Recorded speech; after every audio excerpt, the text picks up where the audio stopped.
Welcome back to this episode of Inside the Digital Business with Dynatrace, where we're going to examine the current challenges and opportunities for organizations as they optimize themselves as digital businesses.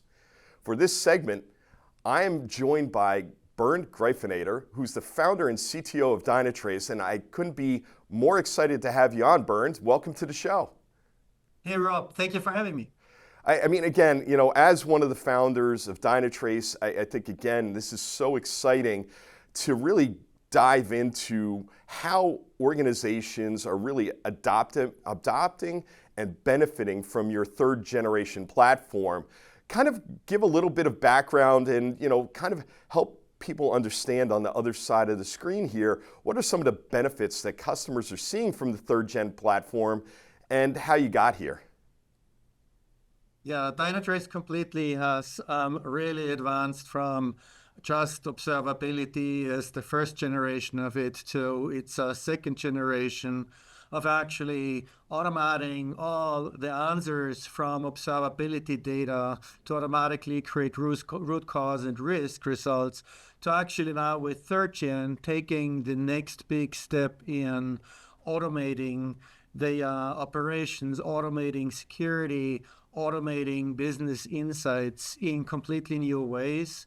And also with the third gen of Dynatrace, we have laid a foundation for AI to actually make work that well that we truly drive towards autonomous intelligence to really help our customers automate their businesses, in especially the digital services that continue to grow in complexity and scale. So, I mean, think of in the second generation of Dynatrace, it was all about how do we reach 200,000 servers. In third generation, it's all about defining also towards scales of millions of containers and digital services that we all process with the help of AI towards helping the customers with the automation of their systems and getting the business visibility they need. Yeah, no, I think again, and as I love, one of the things I love about Dynatrace is I bump into your customers all over the place and get to have great conversations. But I think, one of the conversations that's really been top of mind is agentic AI. I think that you guys are sitting in a really good spot with this because, you guys know AI. You've been using AI in your product for decades now here. And I think when you start to look at it, you guys are really out on that forefront. How do you really look at Dynatrace as a platform that's purpose-built to help people in this as they move towards like agentic AI? Yeah, AI really has always been a key thing for us. So even years ago, we had already Alexa skills developed because we anticipated that as human, you wanted to interact with an observability platform in a way to get informed even when you're on the road, or also release specific tasks that the system would want to do automatically. And we have really now with third gen actually made this vision to become true and laid the foundation here for this type of autonomous intelligence. Because what you need there for AI to properly work is not just the generative AI layer, sort of. It's way more than a ChatGPT interface, sort of, if you will. What you really need for an autonomous intelligence to work and for AI to work is the foundation of high data quality, the foundation of proper, accessible memory of how you store all the data in context. Think of it that you need to understand the causal dependencies in the data properly, because only then you can provide a reasoning that is reasoning for facts in a deterministic way and not just in a stochastic way as typically large language models do. So here's what the third generation of Dynatrace platform really lays this groundwork with having a massive parallel processing data lakehouse that really puts all the data collected from those million of services and containers all together, have also a business level of data in there also connected. It truly connects all the dots together that enables AI to understand in real time the business context, and sort of understands on the lowest layer the technical behavior, meaning really understands when there is an issue with availability or a security flaw, but also on the second layer on top understands how to collaborate properly and help with automating tasks like routing a vulnerability to the appropriate development team already with the information at hand to remediate the issue, and automating also the tasks to generate the test cases automatically. And on the third level on top, actually enabling the business leaders to connect all the dots of their business processes, because we bring all this data together in context with the causal graph, so that in business context they understand which users, which customers are impacted, is the business goal achieved, where do you need to optimize in the organization or in those digital business processes. So we all enable this with this strong foundation of AI that is both combining the deterministic approaches as well as the large language models, stochastic approaches. So, and this is this key power to actually allow the business leaders to use automation with confidence in especially these complex systems. Because I also think this way, typical environments in our customers have 10,000s to 100,000s and more of pods and Kubernetes container instances running. And now you are adding over the next years even more AI instances. So alone, this will continue to drive complexity up, and especially as our customers also use more AI in their digital services that they build, all those systems will even more randomly talk to each other, which means you have to have an observability platform that does do more than just observing it, but actually learns in real time, understands in real time all those interdependencies, and helps you with an autonomous intelligence to actually cope with it and help you automate for reliability, basically auto-remediate, auto-protect, and auto-optimize that system.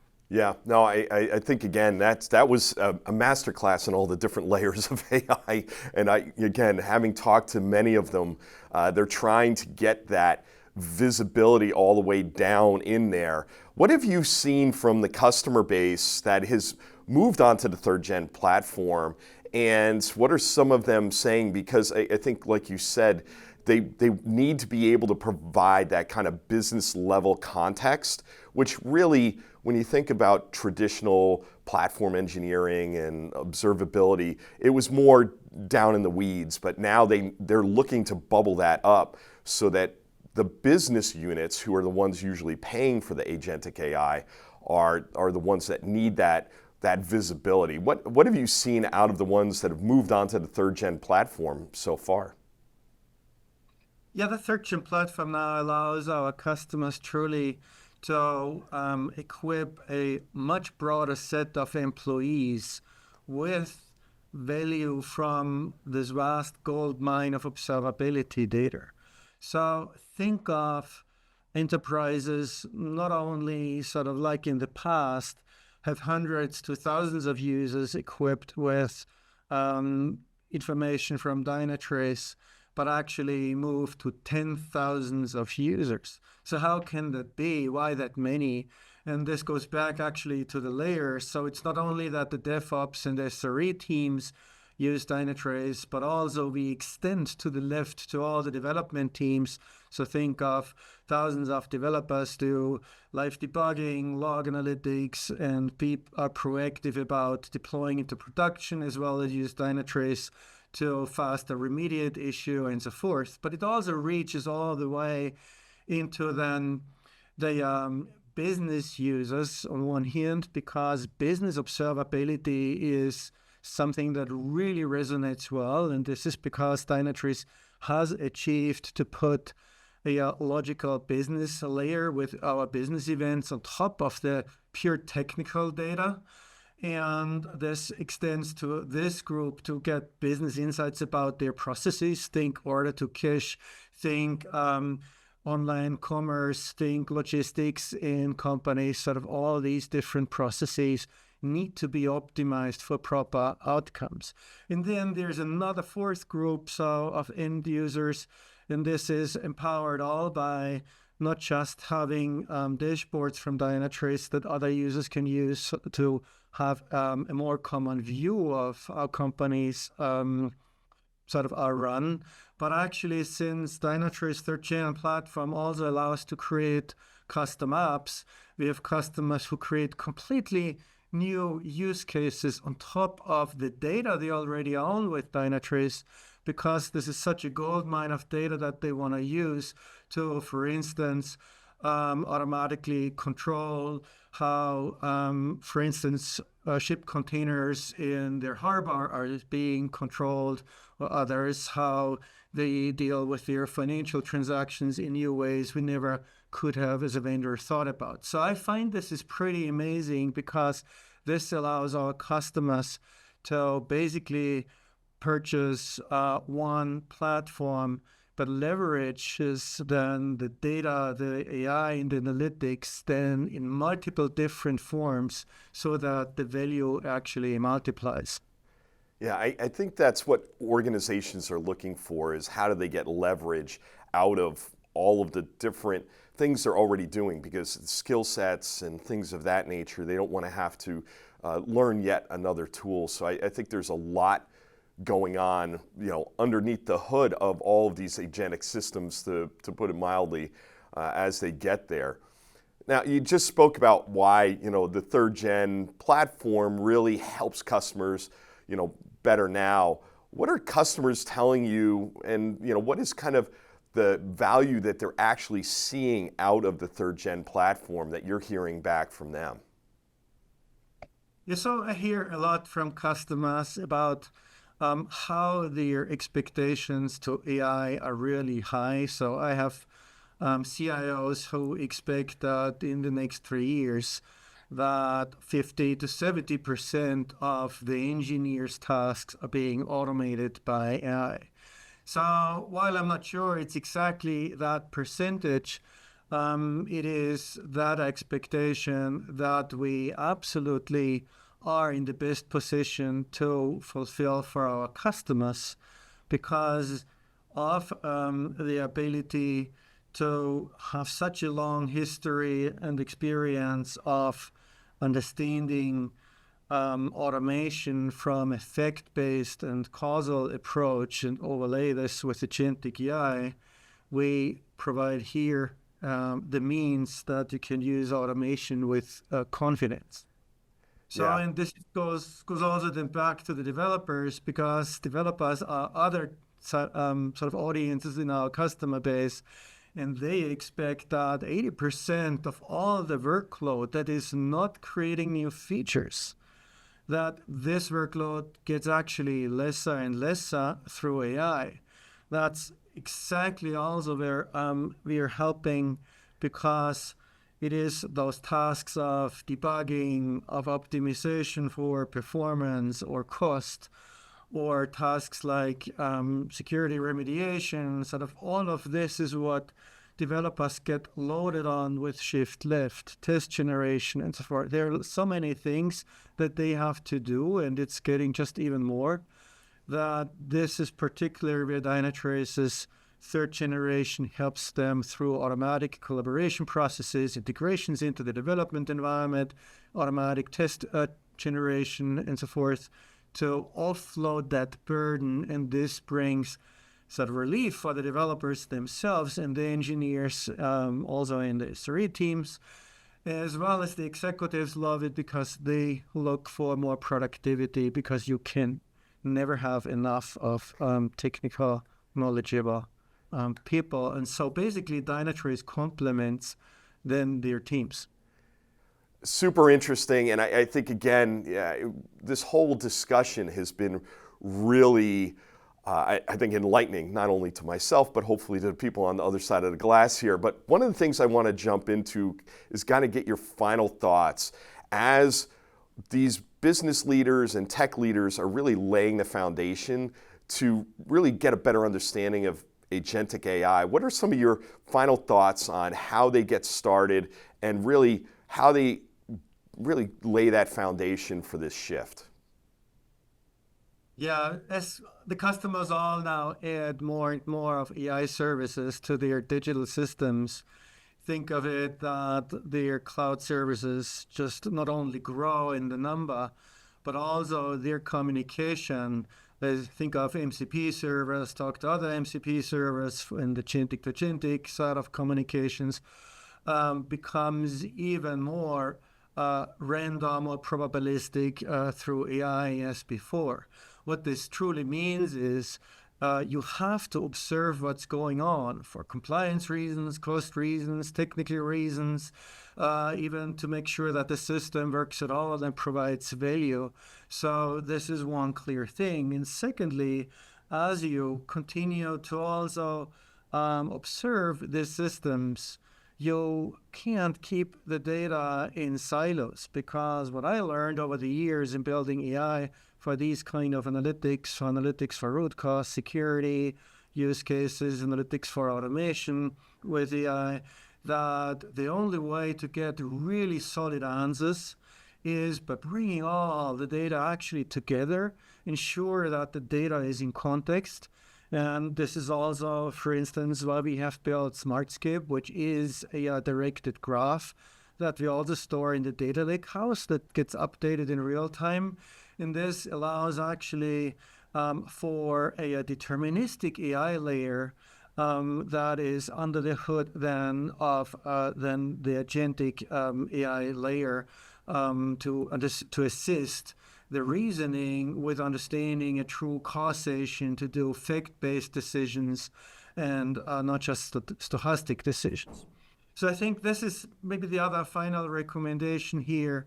When you use AI, make sure there's enough of solid deterministic layers under the hood of all those agents, because there's enough randomness with all this AI going on.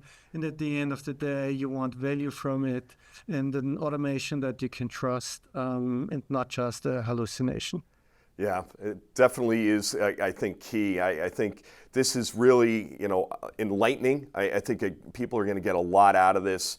And I can't wait because, next up we have one of your customers coming on. So thanks for coming on, Bernd. Really appreciate it. This has been great. Thanks for having me, Rob.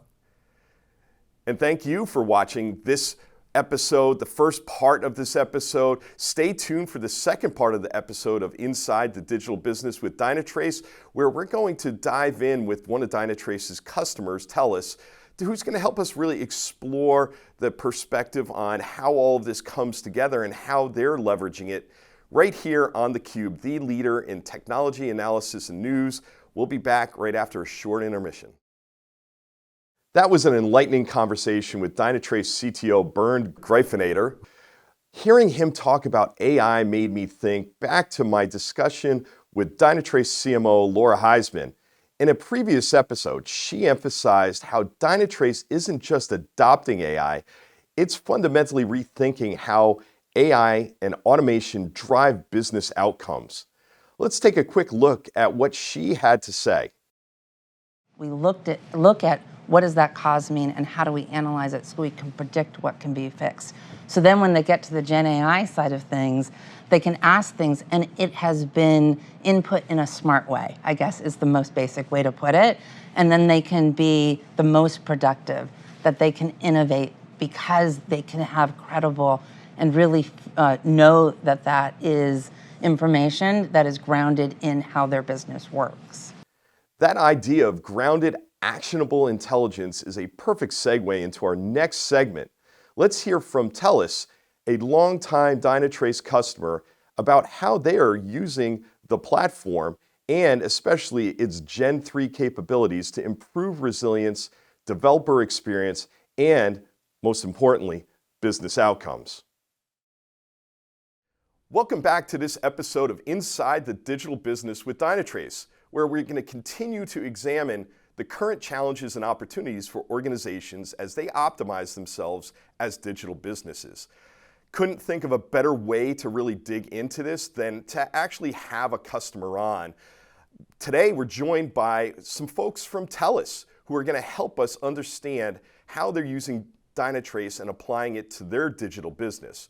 First off, I have Kulvir Gahunia, who's the Director of Site Reliability Office for TELUS, and Dana Harrison, the Principal Site Reliability Engineer for TELUS. Welcome both of you to the show. Thank you so much for having us. Yeah, I think again, I'm not joking, having been on your side of the fence and been an end user of products in the past in IT, you guys really are on the front lines of using this stuff. So let's start off with Kulvir. Let's start by talking about your modernization journey and your strategic initiatives for transformation, because I think understanding where TELUS is at will really help us kind of baseline this. Thank you. Yeah, I can start off there. Our journey began probably, let's say, 10 years ago at TELUS on really picking up steam on the DevOps and agile principles and trying to get TELUS to a place where we can deploy often, quickly, and reliably, and all with a customer focus. So when you're focusing with the customer internally, you're also focusing on OpEx reduction, right? So how do we do that strategically? And so when we went on the DevOps experience, we did moving to cloud. Our monolithic infrastructure moving to cloud helps with being agile, providing resiliency, and also bringing focus on our customer journeys and experience. With monolithic applications, it was very complex, and we've moved it all together and put on a great observability platform to see what's going on, to provide insights and make data-driven decisions for the business. And we're well on that journey moving forward, and with security as DevOps, DevSecOps as a primary focus on where we want to continue to build towards. Yeah, I think that makes total sense, because I think, again, having also been at a hyperscaler and built out and had SREs on my team and things of that nature, it's you guys are literally on the front lines with this. So Dana and Kulvir, bring Dana in here a little bit. Help us understand the importance of technology in achieving those transformation initiatives and business resilience in general. Absolutely. It's so key to everything we do, because we're in a world where you have a customer who can walk into a TELUS store, let's say in a mall, and they're expecting a smooth, reliable, quick experience. In that same world, if that experience isn't meeting all of their expectations, it is trivially easy for them to walk into the mall aisle where they've got the kiosks, across the hall, maybe to a competitor's store, and go get served in a way they expect to be served and deserve to be served by one of our competitors. So technology is what gives us that advantage to make a more resilient, reliable, available experience to really get that sale. In particular with things like Black Friday, which is our biggest sales event period and has grown into that over the past few years. It's bled over from the States because we're a Canadian telecom. We especially have to be on our A game with experiences like that. Yeah, I think that totally makes sense. I think, again, I was a TELUS customer, by the way, when I worked for a Canadian financial services company when I was in IT. So I had my back in the day with the BlackBerry, but I think, again, the experience is so key, like you said. So Kulvir and Dana, as customers of Dynatrace, could you speak to the continual innovation from Dynatrace and how it factors into the role they serve as one of your strategic partners?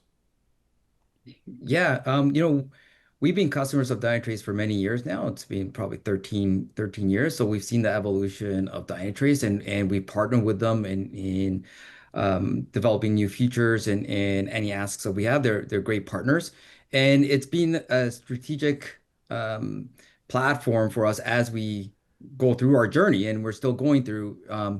It helps us with the analytics piece of making decisions. It helps us with the understanding the complexity of our platforms and where to focus on. Um, we used to go from a customer perspective, it was iPhone launch was the big thing, and now now it's Black Friday, and now we want to work towards um, forget the events. Let's just try to be ready every day with the data that's provided us to us, um, and we continuously work with Dynatrace and always excited for the new features that come out yearly. That we are able to preview a lot of because we're good partners with Dynatrace and understand what's going to work and take that forward to the business as well, right? And show them the value. And Dana, where do you see? I mean, you're using it on a day-to-day basis, and you've seen some of the new features that are out. Why don't you give us kind of a little perspective on that as well? Absolutely. So I can attest to the fact I haven't been around TELUS as long as Kulvir has, and I haven't been a Dynatrace user as long as Kulvir has. And that's no dig on you, Kulvir. I'm just saying you've been around here longer than I have. But one of my first roles at TELUS was to help migrate off of our then observability solution into Dynatrace SaaS. I was with a different arm of TELUS at the time. And I have nothing but praise for the really symbiotic relationship we've had with Dynatrace since that cutover. Truly, they're getting us involved in every preview that they think might be valuable to us. We were on Live Debugger many months before it came out and got a really good feel for it. Had a really great back and forth with the product team on that. We've been on Rum on Grail for a while, back when it was in preview as well. And anytime we seem to have a really weird, maybe unique problem, I've got a whole ton of Dynatrace engineers who are more than happy and excited to help us solve that. So the innovation on their side in helping us solve like really TELUS-specific problems, but then that might have wider potential for use has been nothing short of fantastic.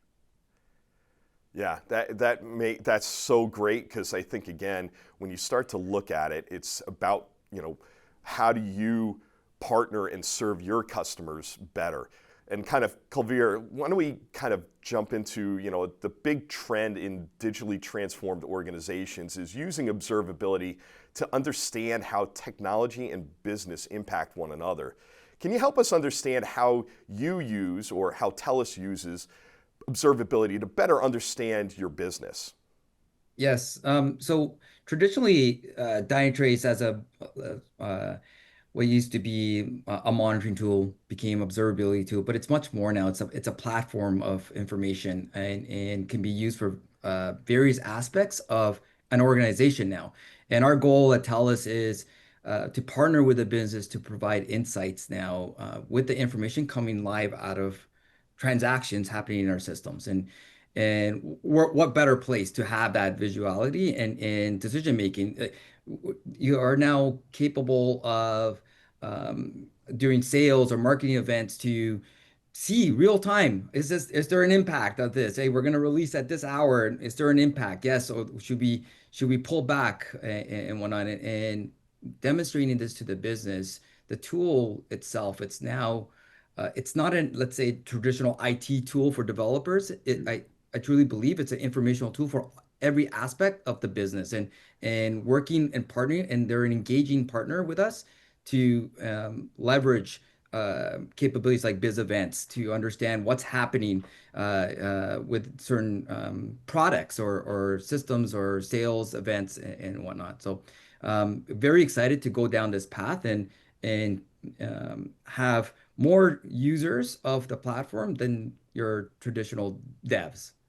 Yeah, I think that's super interesting, and I think, again, Dana, how have you seen it, play on the business side as well? So I think Kulvir nailed it. The fact that we're now able to pull in and understand and interpret meaningful business metrics in the same tool where all of our, what you would call like traditional monitoring and observability signals are. So your golden signals, your traces, your logs, but now we can track product sales and we can track everything live. We're tracking cart totals. And the fact that we're able to do all of this in real time, as opposed to some of the like every hour, every 24 hours reporting we had before, has really given us an edge. And now we have marketing people, as Kulvir said, it's not just for developers anymore. We've got people from all across TELUS who are hearing about the incredible things we're able to do, especially with a lot of the Gen 3 platform stuff in Dynatrace.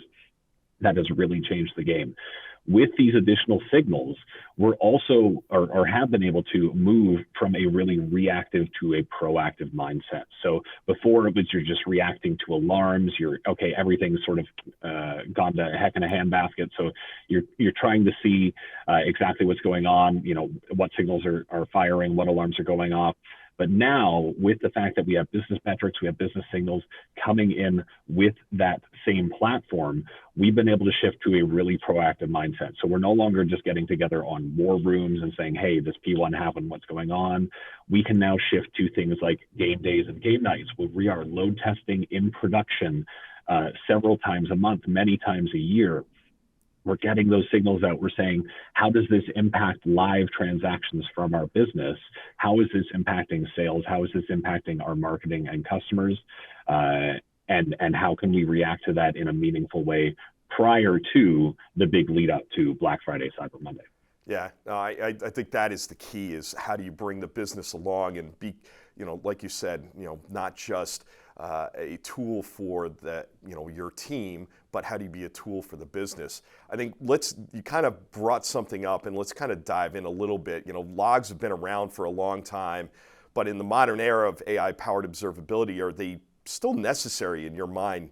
And what are some of the specific examples of how you're getting value from logs in your observability team now? Absolutely. So I know logs have been around for a long time. I don't see them going anywhere anytime soon.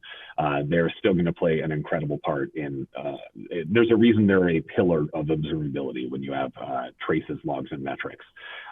Especially with platforms like the Dynatrace 3rd Gen platform, we have the ability from our team to deliver to our developers and our users observability right out of the box. So on initial deployment, you get a whole bunch of templates that we've set up for you, some dashboarding, some alarming, some queries.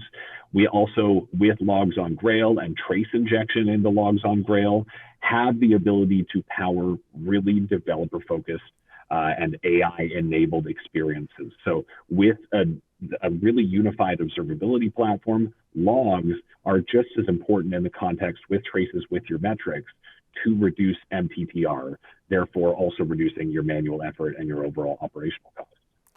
Which I'm sure developers love. So let's kind of go there right now. Kulvir and Dana, let's kind of talk about what the developer experience has kind of transformed into, and how you're helping, and how Dynatrace has helped your developers at TELUS. Yeah, you know, I'll just quickly start off, like, just that is our team, what you just described. Our team is to enhance the developer experience related to reliability, and we try to make it easy for them to onboard, to use the tools, and to absorb and consume information to make better decisions. And through that, we've been, you know, we truly brought the ops part to the DevOps, right? That's our role. You know, when you go through that journey, tying it back to the original question, like at the beginning, was when you go through that journey, there's a dev. We had dev and we had ops. We are making it easy for devs to do ops, and that's all part of the dev experience. How do we simplify the dev experience so they can get all this information? And Dana can go into more details. I sure can. This is my bread and butter here.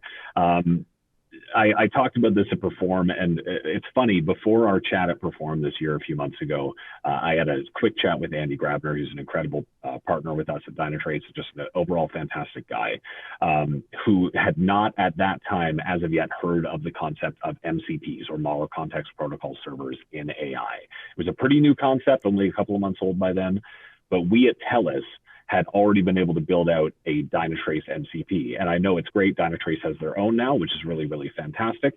But using things like some of the Gen 3 techniques with Live Debugger, like with trace injection, like with the ability to query traces on Grail in particular has been very powerful for us. We've been able to take things like combining Live Debugger in a developer's Visual Studio Code environment with our Dynatrace MCP that we built out that has some investigative techniques and some pre-built DQL to be able to query Grail quickly and effectively with natural language. What used to take us 45 minutes to debug now takes 2. We also did a really, really quick demo the other day where we showed a PagerDuty customer problem come in a production problem and move from that through our many AI workflows into a full-blown pull request inside of 15 minutes. So it has really completely changed the game for our developers from both a development perspective and an ops and day two support perspective too. What about some of the security aspects of it? Because it would seem like this has just been key from DevSecOps, easy for me to say. But what have been some of the results that you've seen out of that side of things? So with our enablement of Dynatrace vulnerability management across the stack, we've been able to realize a 30% reduction in open vulnerability count across all TELUS processes and a 40% reduction in distinct open vulnerabilities. It's been very, very powerful and useful for us. Yeah, I love that because again, everybody talks about shift left and all of this stuff. I kind of talk about meet in the middle, and I know Dynatrace has their perspective on that as well around manage left and things, and but I think one of the things that's really interesting is you bring the developers along, give them better insight, they build better code. It's not like they want to build insecure code, but getting them and helping get those reductions is amazing. That's great. So kind of wrapping things up, Kulvir, AI is reshaping many businesses. I would say almost pretty much every business. I assume TELUS is no different in how AI is reshaping what your company is going to market with. Can you kind of share some examples of AI initiatives that are in production or areas where there may be experimenting with AI that is helping your business? Yeah, no, from leadership, from the top down, AI is at the forefront of everything we're doing right now, and it's reshaping. Dana just gave some examples of the MCPs, the Dynatrace MCP, for example, and how it's helping reduce time for troubleshooting. For example, that's a primary example, and that started from an experiment, right? We're able to experiment.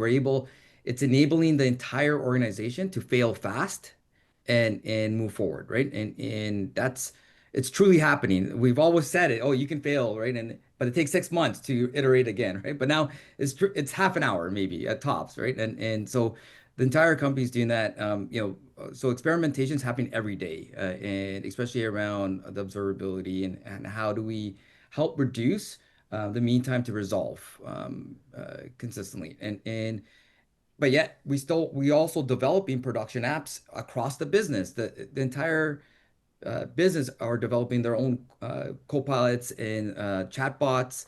Our chatbots are being used outside of TELUS as well, like as commercialized and for call centers. And it's helping. We have the model that AI is another tool to help the individual. It's not here to replace you. It's how do you leverage it to remove, let's say, toil or get you focused on more stuff, right? And so you're delivering value instead of worrying about the day-to-day mundane tasks that you may have, right?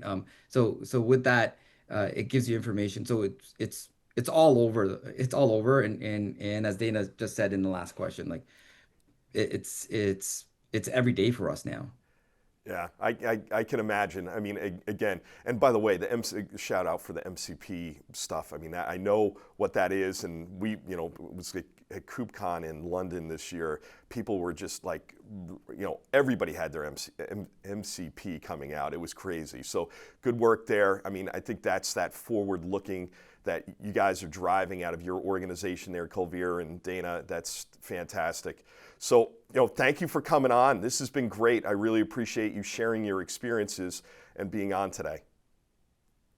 Thank you so much for having us again. It was great to chat. Yeah, thank you for having us.